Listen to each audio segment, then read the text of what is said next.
Are you ready to take your business to the next level? Every day there are countless books and articles that are published offering the key on how to make your business a success. It's easy to feel overwhelmed trying to keep up and run your business. That's why Deb Creer created the Business Power Hour. Keep up on the latest trends, best practices, and techniques for how to make your business a success. Let the Business Power Hour do the heavy work for you. Good morning. Good morning. I am Deb Creer, and I am passionate about giving professionals the tools that they need to make themselves and their businesses as successful as possible. And we are going to have a great discussion today with the wonderful Steve Blue. So thank you, Steve, for joining us. How are you doing today? It's my pleasure. I'm doing terrific. How about you? I'm hunky-dory, and we're recording this on a Friday. So, you can't get much better than that, right? You can't. Well, let me tell people a little bit about you, and then we will dive into this. So Steve Blue is president and CEO of Miller Ingenuity, the leading expert in inventing, engineering, and delivering high technology, safety critical solutions for railway worker protection. He is an internationally recognized business transformation expert, media contributor, 5 times author, and dynamic keynote speaker. His expertise lies in transforming company cultures through innovation and investments in workforce growth. So again, Steve, welcome. Thanks. It's a pleasure to be here. That's a pretty long profile of about a 40-year career. It's perfect, though, because it gives us just enough to really pique our interest. So one of the things I always like to know is, how did you get to where you are today? Because you have had a 40-year career. You started when you were 10, we know. And so, tell us a little bit about your journey. I get asked that question a lot. People often say, well, how did you become a CEO? Which is a journey in and of itself. And then they go, well, how did you become a best-selling author of 5 books, which is a journey of itself? Right. And how did you become a professional speaker, which is a journey in and of itself? And all of these lives and all of these careers are kind of interwoven. And let me start with the CEO part of it first. As you know, you don't become a CEO overnight. It isn't an easy transition, and it's not quick. It takes you a whole career. And one of the things that stands out in my career, Deb, is that most CEOs either grow up in marketing, or they grow up in sometimes engineering, but not so much, or they grow up in finance, or they grow up in sales. Right. Most often sales. So when they become CEOs, they only have one perspective, if you will. I'm not saying it's bad, but they only have one. Right. It's just their experience. Exactly right. And I've worked in all of those areas over the course of 40 years. And so when I'm confronted with an issue or a problem or an opportunity, I'm multidimensional. Okay. And I think most CEOs, if they want to be successful, they ought to spend time in different disciplines as opposed to just one silo. It'll make them more successful that way. And I, over the course of my career, made a habit, Deb, of looking for problems to solve, especially problems that weren't mine to solve. And that took me in some of the most out-of-the-way places in the companies that I worked for, some of the really crummiest assignments, the toxic places that nobody wanted to touch. Right. And I said, I'll go do that. So I built a career on problem solving. And as most of your listeners will know, everybody wants a problem solver. I don't want a problem giver. Right. Certainly not a problem maker. Exactly right. I want a problem solver. And so that gave me the opportunity, in addition to learning how to recognize problems and issues and learning how to fix it. I know how an organization works, inside and out, left and right, up and down. And so when I see something, I can instinctively know, okay, this is coming from there, or this is coming because of this. And as my career progressed from supervisory to senior leadership to finally a CEO, what would happen is senior leaders before I became one would ask for me by name. I want to get Blue in here. So I moved around a lot. And my wife kind of hated it in the beginning. because they were short-term assignments. It'd be Right. like a year. And then I'd move on to something else. So what I tell people all the time is if you want to become a CEO, it's a long, hard road. And you should want to build it that way. So it's long and hard. So you get you learn a lot.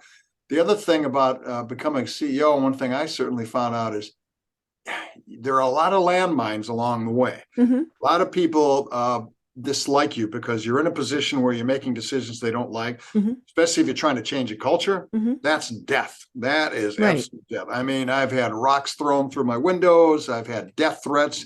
I've had extortion attempts, you name it. And I've had because people don't like change. No, that's hard. Nobody I don't like it. You don't like it. Okay. If we're the change maker or giver, okay. But if it's happening to us, we don't like it. And so I tell people, if you want to become a CEO, strap on your flak jacket because it's going to be a really, really hard road. And so as I went along, I don't know, this is maybe 10 or 12 years ago, I'm thinking, you know what, I ought to write a book about some of this stuff because I know a lot. I'm not one of these publishing people that's in search of a subject. You know, I know my subject. Almost the publish or perish type of mentality. Exactly right. And so I remember the first time on my first book, it wasn't very good, but it was my first book. Fine. I'm sitting in my family room and I'm on my laptop and I'm typing away on the book. And my wife comes around behind me. She goes, "What are you doing?" I said, "Well, I'm writing a book." "You don't know anything Why? about it." Yeah. Why would you do that? And I didn't want to tell her, Deb, because I knew what she was going to say. Again, you would have gotten, why? Yeah, exactly right. And so I finished that first book. It wasn't very good, but it was a labor of love. Okay, I didn't expect much to happen to it. And then as I got to my second, so my first book was self-published. Okay, and I sort of gotten into the my feet went into the publishing world. I started to understand how it worked and all that. And then my second book, I can't remember if it was my second or my third, was published by a big publishing company, Prager Imprint, and that was a whole different world. You know, the big publishers, as you probably know, they say, you know, you sign an agreement, deliver 60,000 words, got to be this, then, and fine. And I learned that I like self-publishing better than I do working with a publishing house, because at the end of the day, I got to do all the marketing anyway. They're not doing any of it. So I might because you're not, you know, a Stephen Covey. Exactly right. And that's a different deal. And so as my writing progressed and as my publishing experience got better, my books got better. I always hired an editor. Every good writer needs a good editor. And then my knowledge base, as it broadened in the business world over these years, because even though I've been a CEO for 25 years, I've learned a lot about being a CEO in those 25 years. And, by the time I got to the third book, I think I co-authored with Jack Canfield. And that was a name we know. Yeah, that was a big draw. And that was a great experience. I mean, for people who don't know Jack, he's as nice as in person as he looks like when he's in the picture and you see him in video and all. Just a terrific guy. Then the last book I published was, you know, a lot of the publishing I've done, a lot of the writing I've done is about culture and it's about teamwork and all that. Some CEOs go, look at that. Don't talk to me about that stuff. That doesn't pertain. Exactly right. Give me the hard stuff. Give me something I can sink my teeth into. So I said, okay, fine. I'll give you that. And I can make an argument that all of those soft skills and soft concepts lead to the results. Fine. So my last book I wrote about 3 years ago, Metamorphosis. Basically, I had to go from a low-tech company to a high-tech company, and I get about half of that's got, you know, the soft stuff in it, and the other half has got what I've done with my own company, the hard stuff. All right, exactly. How do you do this? How do you go on this journey to go from dumb metal to highly sophisticated products, which is what we make now. And the speaking part of it was just seemed to make sense that because I was a prolific author and had lots of, experience and all that, I perfected my craft of public speaking. I worked a lot on my platform skills. I practiced. I got in front, just like, you see in all the how-to books. I start off with the Kiwanis Club, talk about, something. For free. Exactly right. Anybody will let you talk. You go and talk. Right. You might get some chicken out of it if you're lucky. Exactly. There's some rubber chicken. Yeah. So then over the years, my platform skills improved and my credibility improved to the point where now I do, keynote speeches. Some of them I do custom. I don't like doing custom speeches. I did one for a major medical device manufacturer about a year ago, where they said, we're having this big event and we want to talk about this and we want you to talk about that. So make a speech. You're a professional speaker too. I just soon take something off the shelf I got and do it. The custom stuff it was a pain in the butt. I'm glad I did it, but it takes a lot more work, because you have to tailor it to what they want and so forth. And so that's how the speaking career progressed, and all of those come together. They complement each other. Professional speaker exposes me to other authors. My authorship exposes me to professional speakers. And as the old saying goes, Deb, the more you teach, the more you learn about what you're teaching. That helped me a lot to kind of refine my thinking, and then the books and the speakers feeds back into my business and vice versa. And that's right. Yeah. As you're learning from there, then it is enhancing your effectiveness as a CEO at your business. Exactly right. That's exactly right. So it was a 40-year road, or maybe actually, I think it's a 45-year road. Most people don't have the stomach for it. Right. I tell people, you better, you may not have the stomach to become a CEO, because it's a hard road to get there. And after you get there, it doesn't get any easier. You think, I'm a CEO. Oh, right. I have people. I have people. Exactly right. One of the things I teach, Deb, is anytime you start thinking you got this thing down pat, then you can relax, then you're missing something. Right. Every time I've felt that way, something bad happened in the business. Now I don't wait for that. Whenever I start feeling cocky, I go, okay, what am I missing here? Let me go find him. Right. CEO's job doesn't get easier the longer that you're in it. Right. And I've talked with, small business owners and then business owners from much larger businesses. And one of the things we've talked about is the fact that when you are that senior level, and especially if you are the CEO, the president, the owner of the company, one of the biggest issues that they often have is that little word delegating. They still think that they have to be in charge of everything.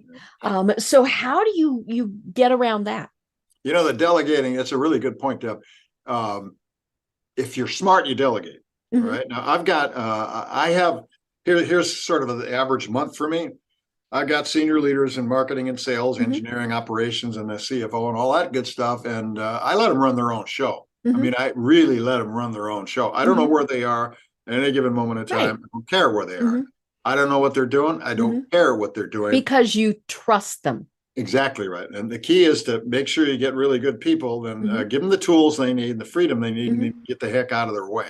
So on an average month for me, Deb, I only meet with these guys formally once a month. We have a business review once a month, and they're all over the world, right? We have a business review once a month, and we go a top to bottom review of everything in the business, right? Deep dive. What are the margins? What are the products? What's happening in engineering? What's going on with operations? What are the opportunities, et cetera, et cetera? And the financials, of course. And that's the only time I do a deep dive in the business. And I don't do very deep in terms of, I don't jump in and go, hey, wait a minute. You ordered 10 pencils here. Exactly right. Exactly right. And so I let these guys do it. And once you get the right team in place to do that, they're so fulfilled in what they do. My wife said something to me the other day about, I said, you know what?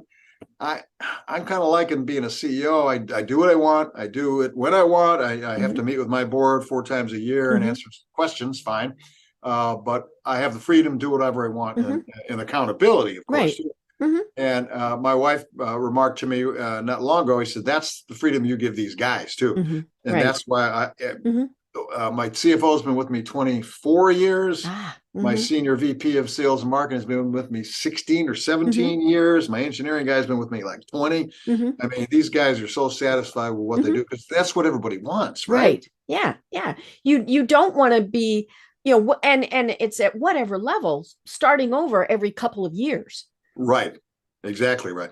But a lot of senior leaders, they're not secure enough to delegate. Right. They think they're smarter than everybody else, and they're not, but they think they are. And they're the only one who knows the right way to do it. I know, and that's the problem. And so they figure if I'm not digging deep and like pulling all the strings, things are going to go wrong. Well, I got news for you. When you're digging deep and pulling the strings, things are going to go wrong because you were digging deep and pulling the strings. Right. And you caused problems. Absolutely. And because, especially because you're going to go, well, now that's not how I would have done it. Right. And then there goes that string that you're pulling. Well, it was working perfectly fine, maybe even better. Yeah. But the second you pulled that string, it was like, now we got a problem. Well, I'll give you an example. And then when you start pulling strings, people are always looking over their shoulders about right. Then they're going to come to you and say, what do you want me to do about this? Right. I'll give you an example. It's a perfect example of what we're talking about. I was into my office on a Saturday morning, right? And as I pulled up into the parking lot, I could see there was a U-Haul truck at the loading dock. And that's weird because we use commercial carriers. Right. I don't do U-Hauls, right?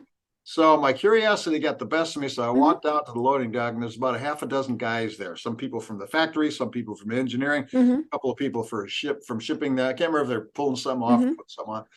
And I said, I'm just curious, guys, what's going on here? I don't see U-Hauls often. And they said, well, you know what? We had this certain part, electronic, hard to get part. We couldn't get it in time to make a customer commitment from our usual channel. So we called all over the country until we found somebody who had the part. Then we rented a U-Haul and we went and got it and brought it back here.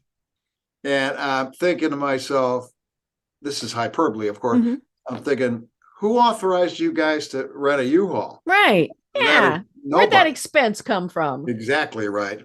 And the answer to that, but they knew they could do it because that's the kind of culture we have here, and that's the kind of freedom people have. Right. And so if they came to me and said, hey, we don't know where we're going to miss the shipment because we can't find this part, I go, well, what do we do? I wouldn't know what to do. And so people ask me all the time, Deb, how does your team do what they do? And I say, I have no idea.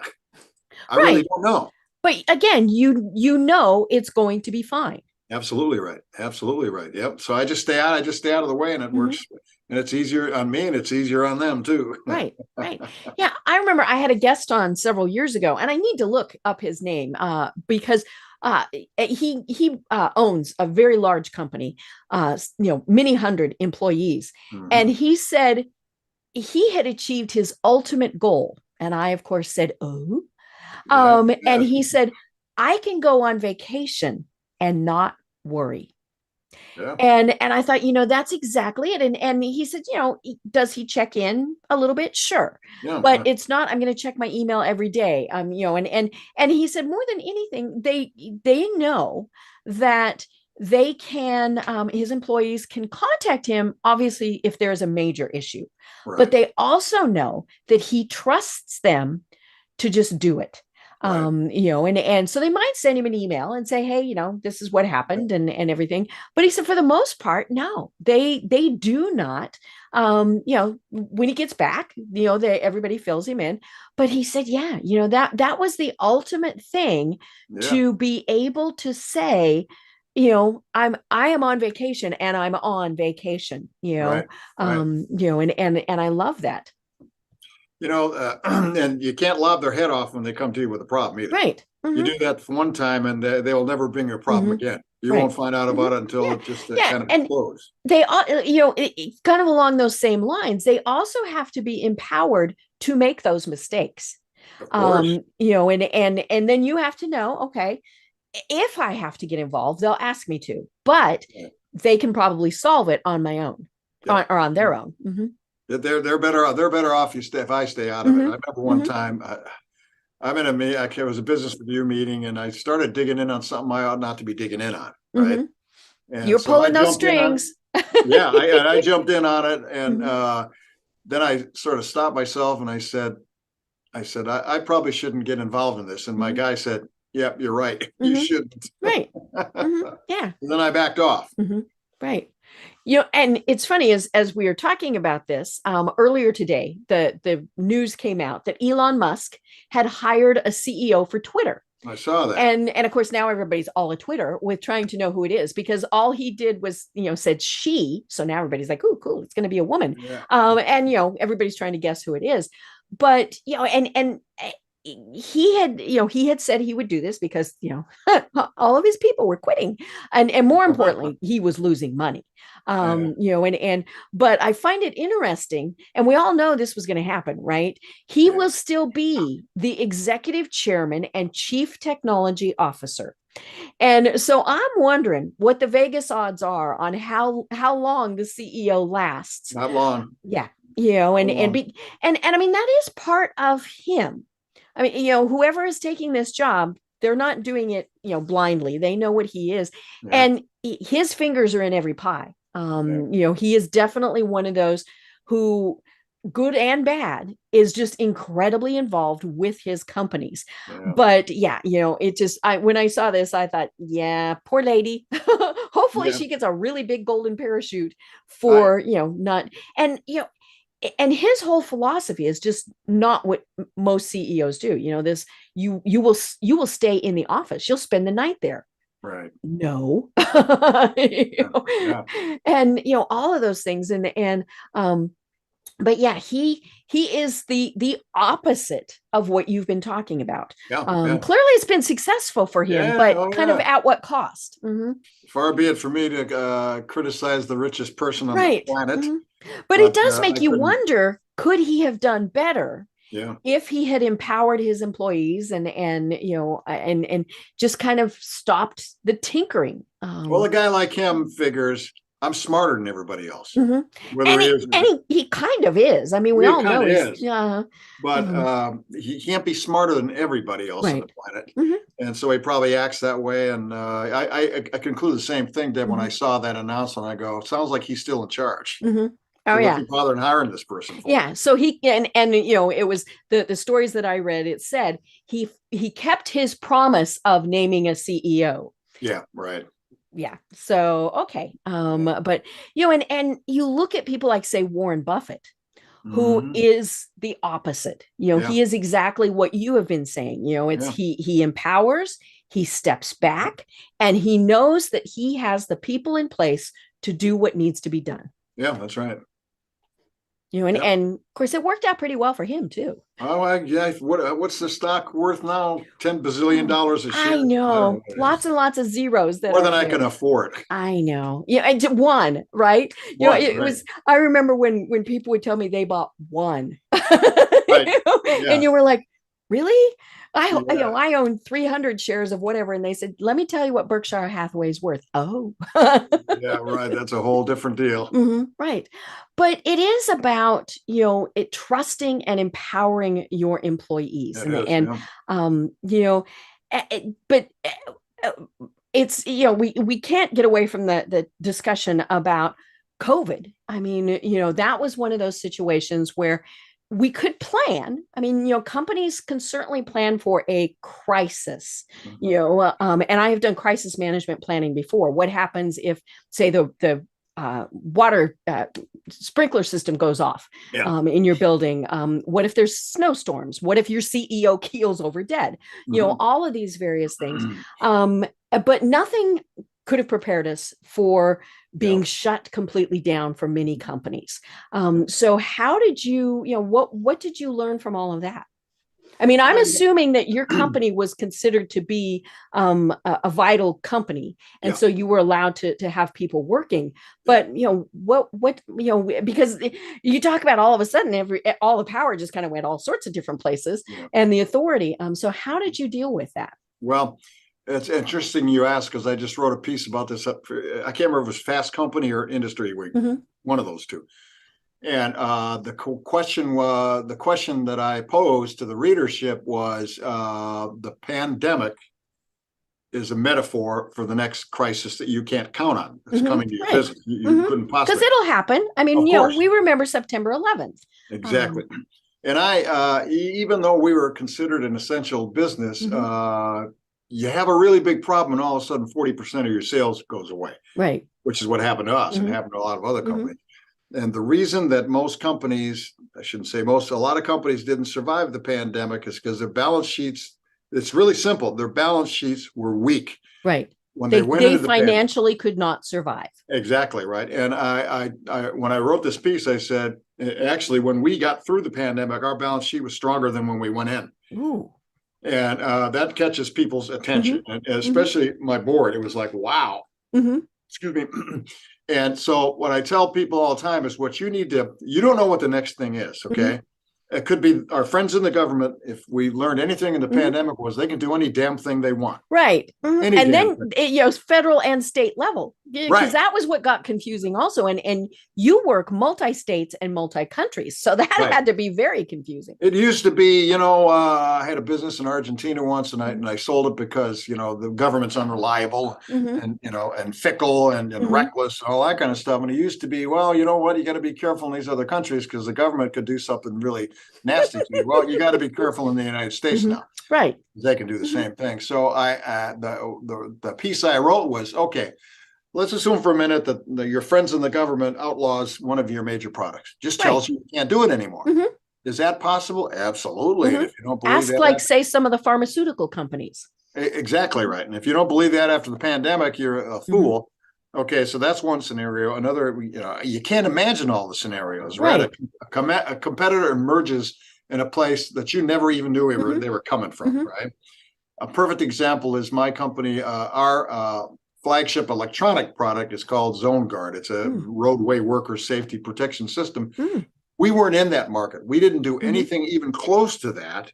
And then all of a sudden, well, it wasn't all of a sudden, it was years in the making. We popped into the marketplace from an adjacent place where people would never expect us. Right. And the guys that didn't expect us are struggling now because they never expected us. So the most important thing that I tell CEOs all the time is the number one thing you have to do is be sure that your balance sheet is strong. Right. That's the only thing that you can rely on to defend against the vagaries and the uncertainties of the next pandemic. Well, how do you do that? It's really easy. Get rid of your debt.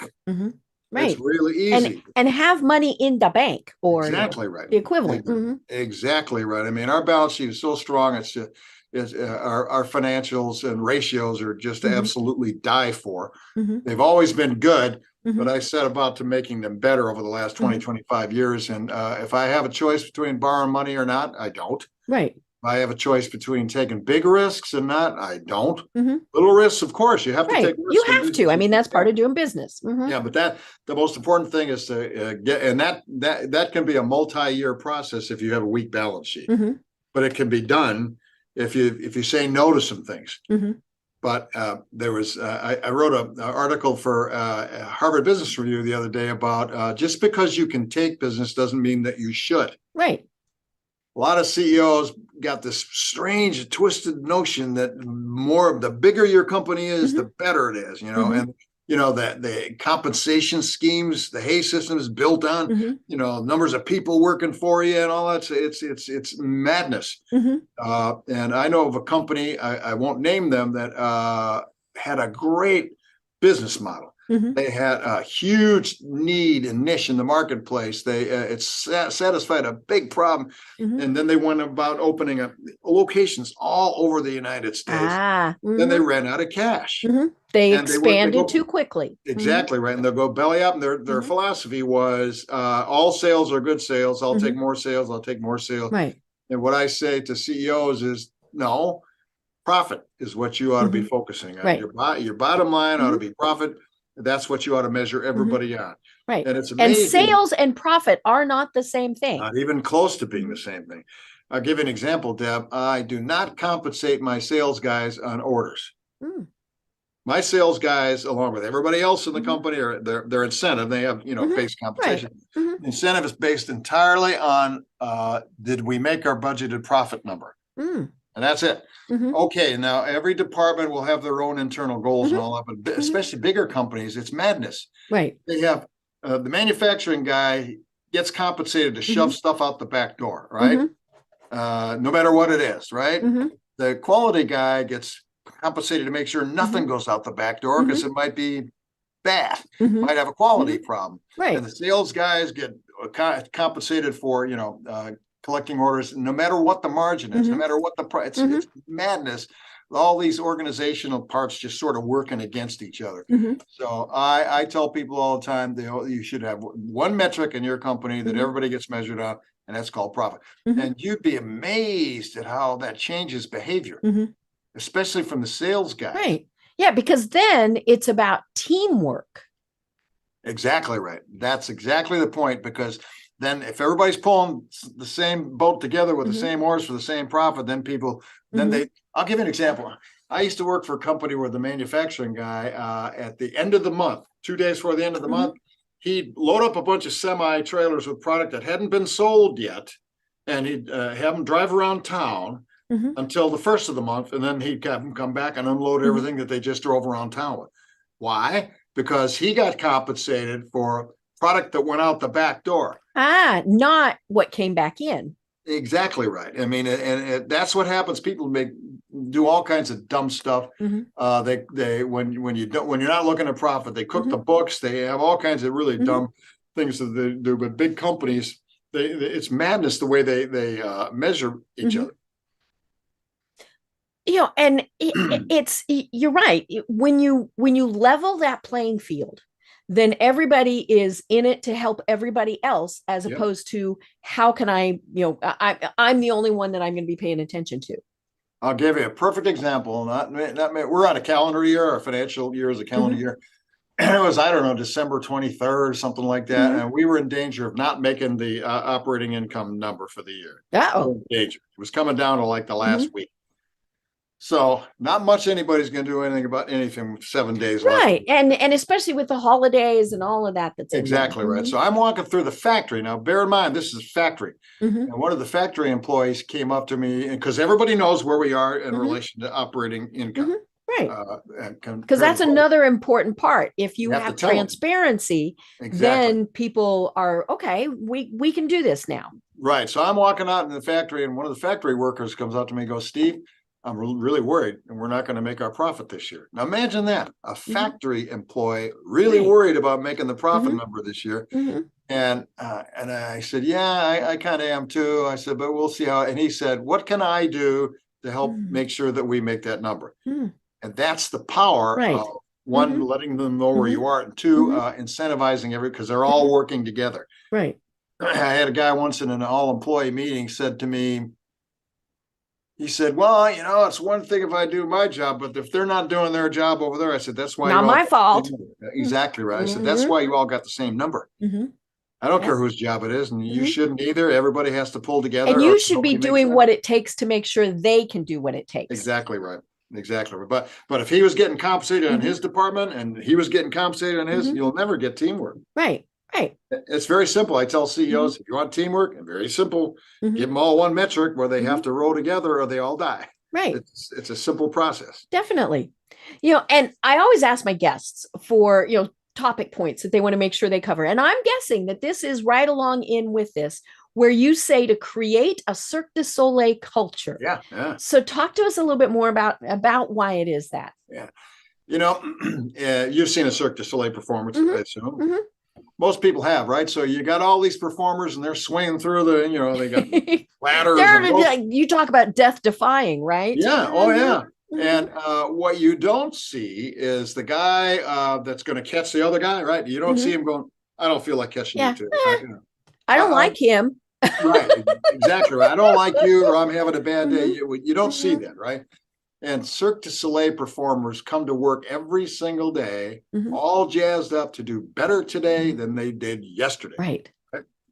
And I tell CEOs, you want to have a Cirque du Soleil-like culture.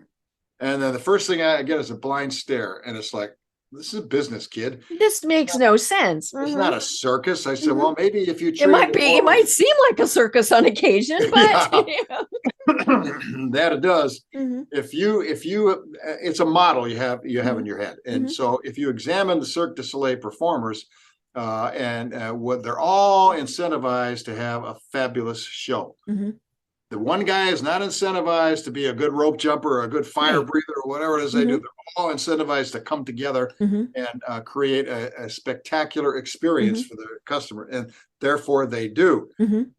So if you don't treat your employees that way, if you treat your employees as silos that should be worried about their own little thing and not worried, not jazzed up about coming to work, they're going to act that way. Right. So I tell people all the time, try to create a Cirque du Soleil-like culture, and everything else will take care of itself. Right. I mean, in my factory, every single employee is trained on every single job. Mhm. You don't have to say, well, we're going to fall behind on this product because the guys that are trained to do it aren't here today or whatever today. And they all swarm to an area that they get together every morning, and they swarm to the area that has orders today, because not every company has orders for every product every day. And tomorrow they'll swarm to another, they'll all swarm to another place once they've seen what needs to get done in the business. And that's what I call a Cirque du Soleil culture. Right. Well, and it's also, nobody is more important than somebody else. That's right. You know, the person doing the whoop-de-woos is just as important as the person who's catching them. Or, well, I don't know. Maybe the person catching them is more important. I don't know. It depends on if you're the catcher or the catchee. Yeah, you know, if you're going to go splat, you might. But it is, you know, it's that whole teamwork thing. And I'm guessing in a lot of this, you know, the people at Cirque, they can do multiple things too. You know, okay, tomorrow you're going to be the whoop-de-doo guy and you're going to be the catcher. You know, and so, yeah, they can fill all of those roles so that there's never a hole. Right.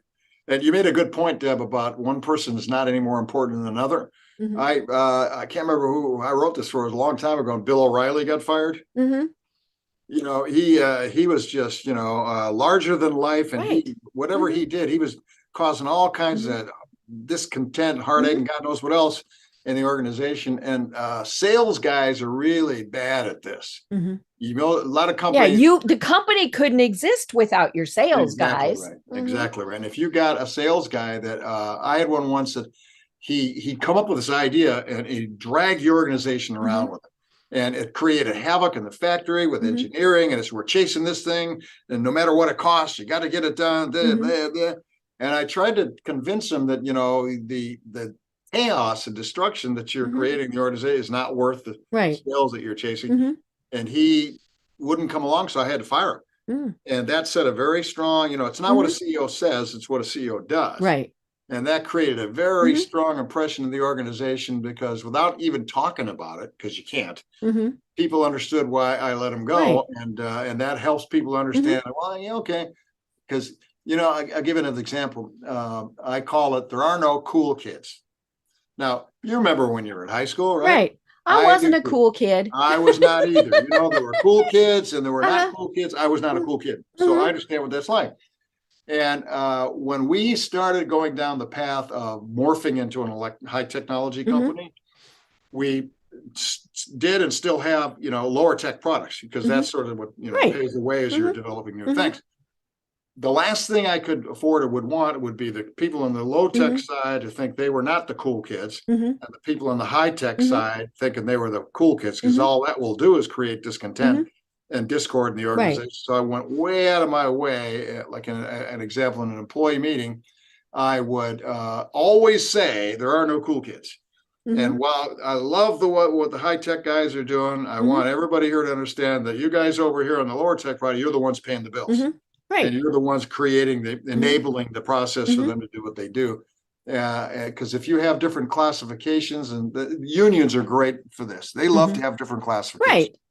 A million classifications, they get more dues that way, and it drives because there's different levels. Right, it drives dissent and division within the company, which is what they thrive on. So that's the last thing you want, and it starts with the structure. Most companies say they want teamwork, but they do everything to prevent it. Right. I want teamwork, but I will. But sales cannot talk to marketing, who cannot talk to R&D, who cannot. Exactly. But I want teamwork, but I'm going to do individual performance assessments. I'm not going to do team performance assessments, right? So on the one hand, the company says they want teamwork, but on the other hand, they do individual performance assessment. I don't do it that way. We don't do it that way at all. We assess the entire team. And if the entire team is doing well, everybody gets goodies. Right. The entire team is, but you know, that's most companies, and they find all kinds of rules and regulations and ways to discourage teamwork, even though they swear they want it. It's trendy to say you want teamwork. Right. It's hard to do it. Right. But yeah, when your high performers are incentivized to help and bring up the low performers, you know, because it's a, like you said, it's you're judging the team as opposed to the people. It raises everybody. And I think, you know, we still have to be competitive. Part of this comes back to, when you've got little kids playing soccer and you're not going to keep track of the score.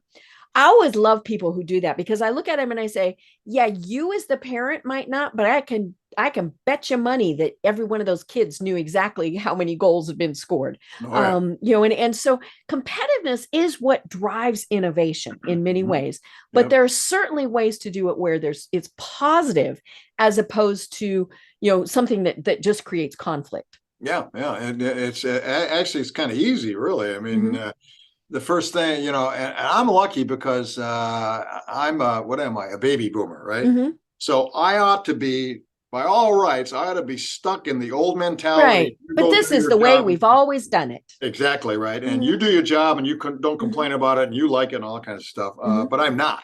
I can easily transpose myself between millennials on how they think, the Gen Zs and how they think, and all the way up to the baby boomer types. Because you get stuck in one mindset. It's hard to run a company these days when you've got a diversity of views and a diversity of employees like you've never had before. Right. Innovation is a perfect example. Most CEOs will say, I want innovation. Right. Yeah, but you go out and do it now, yes, right? You make it happen. That's what I mean. But they don't enable it. I'll give you an example. When I decided my company needed to be more innovative, and probably every company does, no matter where you are, I didn't just decree it. I brought in a guy. You'll find this interesting because most people think it's weird. I brought in a guy that used to be the chief creativity officer for the QVC network. Oh, right? Interesting. Now, you probably know what the QVC network is, right? It's a shopping network. And so he now is a consultant and teaches the principles of creativity. I brought him in and I had him teach every single employee in the company the principles of creativity. Every single employee, not just the engineers, because they're already supposed to be creative, and not just the factory people. And because factory people, if you're not careful, think they check their brains at the door, and that's what you want. So I brought him and we taught every single employee from the ground up, starting with brainstorm, right? All right, that's fine. And then he came in every 2 or 3 months and he'd give them a problem to work on, and then they'd work on it, go through the process and all kinds of stuff.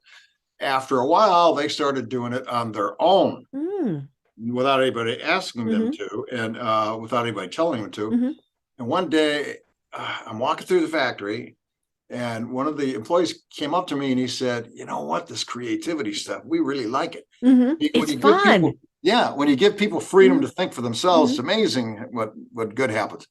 And he said, we could do it even better if you would create a space that's dedicated to nothing but that. And I looked at him and I said, let me make sure I got this straight now. You want me to take a space in my factory where I actually make money, and you want me to turn it into a think tank. And about this time, he said, I probably should have kept my mouth shut. And I said, I love it. So I spent $500,000 creating a space right in the middle of the factory. I didn't do it up where the offices were. I did it right in the middle of the factory because it's an all-person thing. It's not a white-collar thing. And then after that space was done, people are allowed to go in there anytime they want. They don't have to go in there, but they're allowed to go in there. And it's very conducive to thinking about stuff. It's very high-tech enabled and all that. And they can stop whatever they're doing anytime they want, gather whatever people they want to do, whatever they want to either solve a problem or create an opportunity, whatever they want. And they don't have to ask anybody's permission. And they do it all the time. Right. But they also, I'm sure, know when it's appropriate. It's like, okay, we're not going to pull these people who are working on something important, right? Or time critical, maybe, right? But yeah, and again, that's that empowering thing. It is the empowering thing, and my mother, God rest her soul, when she was alive, when she heard about this, she goes, "Oh, geez, how are you going?" There he goes again. Working, you better not let him do that, And the key is whether it's we call it the creation station. The employees named it. The key is, if you have to worry about somebody's doing the right thing or not, you got the wrong somebody. Right. And that's where you start. You have to back up and make sure you have the right. When we hire people anywhere, their potential coworkers interview them. the boss doesn't get to interview anybody, Mhm. really. He hears what the assessment Right. and all that kind of Mhm. stuff. And I don't have any in the factory. Is a perfect example. I have no managers in the factory. Mhm. It's completely self-organized. Mhm. It's completely, and before someone gets hired, they get interviewed by Mhm. their peers, potential peers, and that they decide whether they're going to come in or not. Mhm. And then those same people evaluate them Yeah. over time, Mhm. not some supervisor. Right. So Who that just sees bits and pieces, if that, of what they do. exactly right. Yeah, so that's just a little anecdote on Mhm. innovation. If CEO Mhm. wants innovation, and everyone should, Mhm. they have to enable it, they have to Right. fund it, they Mhm. have to reinforce it, Mhm. and they have to allow people the time and the freedom to Mhm. employ that. Right. Right. And there's obviously going to be things that don't work.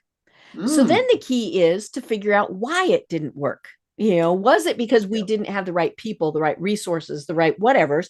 yeah. So could we make it work? Or, oops, that was a boondoggle. Well, it depends on what it is. That's a good point. 90. I used to know the specific number. Like 97% of all new product initiatives fail. Mhm. They Right. just do. For whatever reason. And Mhm. so, you ought not to be upset when they don't, Mhm. and you ought to make sure your board is Mhm. amped up for they probably Right. won't. Mhm. But people expect, if you're going to spend a lot of money on something, it just doesn't. I mean, you can Right. look at Microsoft, Mhm. Apple, any of them, Oh they all yeah. fail most of the time. Yeah. Well, I mean, we were talking before the program. I work a lot in the social media world, Mhm. and it's always interesting to see the people who want to be whatever it is. And I Mhm. think one of the best examples is Google. They tried 3 times to have something very similar to Facebook. Now you know that they had more money than Yeah. whatever to Yep. to pour into that, Mhm. but it never worked. And I think a big part of that was because everybody went, but we like Facebook. Why would we leave here? And Yeah. and so they were creating a product that there was no need for. Right. And I think that's one of the biggest first steps that you need to take is, am I creating something that I think is nifty, Yeah. but everybody else goes, eh. Yeah, and it has to be a very methodical, analytical process. Mhm. When we entered the safety space, we we spent a lot of time with a lot Mhm. of spreadsheets and a Mhm. lot of data to make sure, okay, what are the this is to your Mhm. need point. What are the competition out Mhm. there? Who's got patents? Who doesn't Right. have patents? What are the Mhm. patents on? What's this, that, and the other thing? We spent months and months and Mhm. months and months and lots of money making sure we Mhm. understood Right. whether this thing was worth getting into or Mhm. not. Now, a lot of companies, they don't do that. They just take the leap and go, yeah, Mhm. we need to do this, so let's just go and do it. And they Right. waste a ton of money. Right. And sad to say, to everybody's ego out there, nothing is unique any longer. Not in the world. you know? Nope, nothing's And new in the world.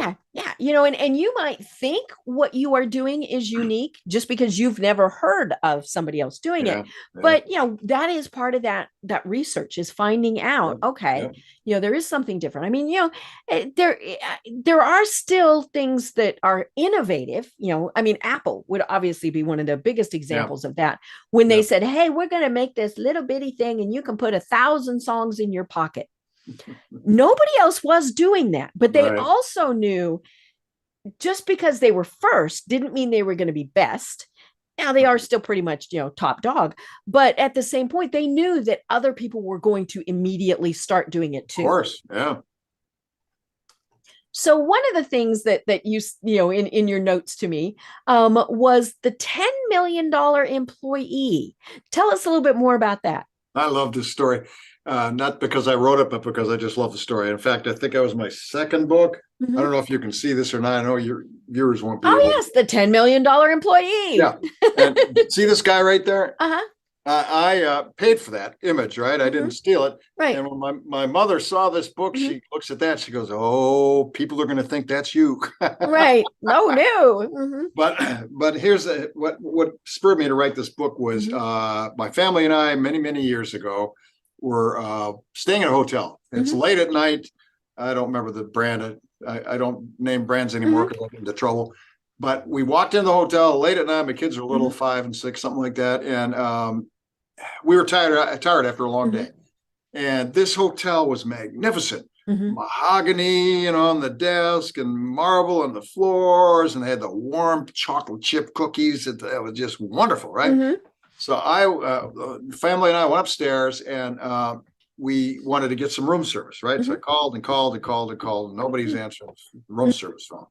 Has this happened to you? Of course it has. Of course. And my kids are crankier now, because they're hungry. They're hangry. Yeah, exactly. So I said, okay, Mr. CEO, Dad, I'll just go down to the restaurant myself and get it, and everything will be fine. I get in the elevator, and much to my delight was the room service person. Because she had a big tray of stuff. Right. And I said, God, it's my lucky day. I was she goes, I said, any chance of me getting some room service today? She goes, fat chance of that. Oh, and she goes, you know what? They expect me to cook the food, and they expect me to deliver it too. And I hate this job. Oh, no. Oh, yeah. And you're thinking, well, I don't want to eat that food. Exactly right. And so I'm thinking, this the subtitle of my book is when your most toxic liability meets your most important customer. Toxic liability being this. So yes, and you were the most important customer. Exactly right, because in the hotel business, everybody is right. Because then they tell all their friends. So anyway, so then I resigned myself to go back upstairs and face the families, which is not an easy task. Mr. Big Shot CEO is going to solve. You're trying to figure out where the vending machines, and I can at least take them some chips. Exactly right. So about this time, the kids are pulling a hide-a-bed couch out, and there's no sheets and there's no blankets. There's no. It's 11 o'clock at night now. 11 o'clock. And so about this time, I'm thinking the likelihood of me getting this solved now is like nil. And about now, I've decided I'll never come back to that hotel again. I'll never go to that hotel chain because of that toxic employee. And so this $10 million hotel is being wrecked by one single employee, right? Right. So then I called the front desk. And how often have you called the front desk? They say they'll fix something for you. They don't. Right. We'll be right with you. This guy was up in 10 minutes with a smile on his face, with new sheets and new blankets, and apologizing all over hell because of the inconvenience. And he comped me the room that night. Oh, my. So they went way up in your estimation. Exactly right. So the one $10 million toxic employee, one employee almost wrecked that $10 million hotel investment, and the other employee saved it. So I tell people all the time, you better make sure you don't have $10 million toxic employees in your organization. And don't tell me somebody doesn't know who they are. Oh, yeah. Somebody knows who they are. They're just not doing anything about it. Right. And it was made more difficult with the pandemic, especially when, of course, your people are still in-house because it is a factory. But yeah, when so many people were off-site, and I've talked about this on the program before, where I was talking to somebody, and we were a month maybe into the pandemic, and he was really struggling because, first of all, he was a micromanager. So, his head was about to explode because his employees were not where he could reach out and touch them. But he told me, he said, I don't trust that they're going to get the work done. Oh boy. And he was wanting to put the computer program on where they could track and see what people were doing. And I love the people who said, yeah, I let my 3-year-old sit there and pound away on him, stuff like that. But and he said, yeah, they were, and I said, obviously you're going to do what you're going to do. I said, but did you trust them when they were in the office? And he paused, and I thought, oh, that's not a good pause. No, that's not a good pause. Because if he did, he would have immediately said, well, of course I did. But when he had to stop and think about it, I told him, I said, you have an entirely different problem. If you didn't trust them then they are probably not going to be trustworthy now, but you need to figure out why you didn't trust them. Right. And he didn't last long. I mean, I think his little head did explode, and that was that. The question is, are you the problem? Are they the problem? Right. Yeah. Yeah. Had he created such a culture where people knew no matter what they were doing, it was going to be wrong, or, and we've all worked for bosses like that, right? And those are such fun people. Ugh. Oh God. I'm not so smart, but because I've been around a long time, I've seen a lot of stuff. and I've learned more from bad bosses than I Right. ever learned from good. I learned from both. Mhm. But some of the experience I had with really bad bosses were just horrible. I mean, to the point where I would be nauseated to go into work. Right. Mhm. That bad. I mean, I worked for 7 years in a turnaround, Mhm. and anybody who's never worked in a turnaround doesn't know what real stress is. Right. That's, we used to have to decide between paying the utility bill or paying employees. I mean, it was Oh, that was tough. that And is. that kind of situation will bring out the worst in people. Right. And the guy that I worked for, it definitely brought out the worst in Mhm. him. It was just, it was just the Right. way he treated people and the way he was mistrustful of everyone was just, and we were all good guys. At least we thought we were. Right. Yeah. And I mean, it really is. It comes back to and I laugh about this: happy wife, happy life, Yeah. happy employees, happy company. Yep. Absolutely. When you are treating your employees with respect, Yep. trusting them, all of those things, then they are going to do a much better job. Yep. I'm in Atlanta, which is, of course, the home of Chick-fil-A. And, I love it when I go through the drive-through and they all say, "It's my pleasure to serve you," or some, variation of that. Yeah. But when the poor person has said it like 900 times that day, "It's my pleasure to serve you." And so there are times where I'll go, "Really?" And it's funny because they always laugh. And then but they also know there that if somebody comes in and says, "I want one chicken nugget," they can sell them one chicken Really? nugget. And yeah, they've all of these various things. And so they are empowered to do that. Now, are you going to go in and order one chicken nugget? Well, maybe just to see if you can, but Yeah. it's not something you normally do. Right. But yeah, maybe you're in there with a small child who's only going to eat 2 chicken nuggets. Well, you don't Right. want to buy the 8-pack or whatever and throw a bunch of them away. Sure. And so, but and we've all heard about organizations where the employees are empowered. Yep. And of course, when the employees are happy, the customers are happy. Absolutely. So That reminds me of the FedEx story when the guy rented a helicopter. You probably read that story years ago. Guy was empowered to rent a helicopter to make a delivery. I mean, who told him he could do that? Well, nobody. I don't know if they're that way anymore, but they certainly probably not. But probably not. But yeah. Well, oh my gosh, Steve, this has been such a great discussion. And one of the things I wanted to ask about that we did not have time for, so I have to have you on again, is how technology has evolved through the years, especially with what you do, with all of, especially, the robotics and all of those various things. I mean, now that one of the stories this week was Wendy's is going to start, somehow using robotics to take orders and all those things. Yeah. So, I'd love to have you on again to talk more about this because I think it's just such a great subject for everyone. But, tell us how people find you and work with you. And we will have a link to your Metamorphosis book in the show notes. But, tell us a little bit more about, finding you and reaching you and connecting with you. Well, probably the easiest way is my personal website, only because that's easier to spell than Miller Ingenuity. But StephenLBlue.com, and that'll be in the show notes. That links to Miller Ingenuity, and my sizzle reel is on there, and how to contact me and all that. That's probably the best way to do it. I don't do a lot of keynotes anymore, but I do them. What I don't do much is consulting. Because I found consulting is, they don't really want to hear what you have to say. Right. You know what I mean? And I remember one time I did one and I told the guy, the CEO, I said, "You need to pay me in advance before I set foot in the door." And because you might not like what I tell you. I was even stronger in that, Deb. I said, because what's going to happen within 30 minutes of me asking questions and nosing around, your guys are going to come to you and say, "You got to get that maniac out of here before he wrecks the company." What's he doing? Yeah. And I said, I know that's going to happen. I've been around a long time. So I don't do much consulting. If someone's really motivated, I will. But if it's like my board told me I got to talk to somebody like you, I'm not going to bother with that. Right. Right. So great. Well, again, your website is StephenLBlue.com. Yep. And so that's great. Well, until we chat again, do you have any final thoughts that you want to leave everyone with? Yeah, I do. Especially, I get asked a lot of young people, how should I build a career? And I say you should build your career the hard way. Hard way being Go take all the crummy assignments, get all over the organization. Don't go for glitz and glory, and just go wherever they need you. And if you do that and wait, you'll be amazed at what will happen to your career.